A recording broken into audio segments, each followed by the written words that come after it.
Operation ಮಾಡಿಸ್ಯಾರ ಅಂದ್ರೆ 3 ದಿನ ಆಗಿರ್ತದ, ಅವ್ರಿಗೆ ಆಪರೇಷನ್ ಆಗೋದಿಲ್ಲ, BP ಶುಗರ್ ಜಾಸ್ತಿ ಆಗಿರ್ತಾವ. ಆ ತಾಯಿ ಬಂದು ಅಪ್ಪನ ಕೇಳ್ತಾಳೆ, ಯಪ್ಪ ನಮ್ಮವ್ರಿಗೆ ಆಪರೇಷನ್ ಮಾಡಿಸ್ಕೊಂಬರಕ್ಕೆ ಹೋಗ್ಯಾರ, ಆಪರೇಷನ್ ಆಗೋಲ್ದು, ಏನು ಮಾಡ್ಬೇಕು, 3 ದಿವಸ ಆಯ್ತು ದವಾಖಾನೆಗೆ ಇದಾರ ಅಂದ್ರೆ ಅವ ತಾತ್ನವ್ರು ಹೇಳ್ತಾರೆ, ಅಪ್ಪನವರು ಈಗ ಹೋಗ್ತಾರ ಕರ್ಕೊಂಡು ಹೋಗ್ತಾರ ಒಳಗೆ, ಏನು ಚಿಂತೆಲ್ಲ ಇವತ್ತು ಆಪರೇಷನ್ ಆಗ್ತದೆ ಅಂತಾರೆ.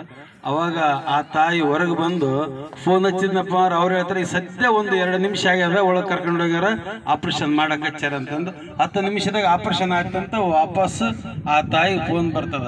ಈ ಮೊನ್ನೆ ಆಗಿರ್ತಕ್ಕಂಥ ಅವತ್ತು 112 ತುಲಾಭಾರ ಕಾರ್ಯಕ್ರಮದಾಗ ಹೇಳ್ಬೇಕಾಗಿತ್ತು, ಅವತ್ತು ಆಗಲಿಲ್ಲ, ಅದಕ್ಕೆ ಇವತ್ತು ಹೇಳಿದ್ವಿ. ತಾವೆಲ್ಲ ಸ್ವಲ್ಪ ಕ್ಷಮಿಸ್ಬೇಕಂತ ಕೇಳ್ಕೊಳ್ತೇವೆ. ತಮ್ಗೆ ಆಗಿರ್ತಕ್ಕಂಥ ವಿಚಾರಗಳು ಪವಾಡಗಳು ಏನಿದ್ರು ಈ ಮಾಂತೇಶನ ಹತ್ರ ಹೇಳಿ ಬರೆಸಬೇಕು. ಯಾಕಂದ್ರ ಮುಂದ ಅಬ್ಬಾಸ್ ಅಲಿ ತಾತನ ಜೀವನ ಚರಿತ್ರೆದೊಳಗ ನಿಮ್ಗೆ ಆಗಿರ್ತಕ್ಕಂಥ ಎಲ್ಲರೂ ಅವ್ರವ್ರ ಪವಾಡಗಳು ಆದವರು ಬಂದಿರ್ತಾರೆ, ಬದಲಾರೆ ಯಾರು ಬಂದಿರಲ್ಲ. ಅವ್ರಿಗೆ ಆಗಿರ್ತಕ್ಕಂಥ ಮುಚ್ಚುಮರಿ ಇಲ್ಲದೆ ಅನ್ಯತ ಭಾವಿಸದೆ ತಮ್ಮ ಹೆಸರುಗಳನ್ನು ತಮಗಾಗಿರ್ತಕ್ಕಂಥ ವಿಚಾರಗಳನ್ನು ಈ ಮಾಂತೇಶನ ಹತ್ರ ಆಗಲಿ ಇನ್ನು ಇರ್ತಕ್ಕಂಥ ಕಾರ್ಯಕರ್ತರಿಗೆ ತಿಳಿಸ್ಬೇಕಂತ ತಮ್ಮಲ್ಲಿ ಸವಿನಯ ಪ್ರಾರ್ಥನೆ ಮಾಡಿಕೊಳ್ತಿದ್ದೇವೆ.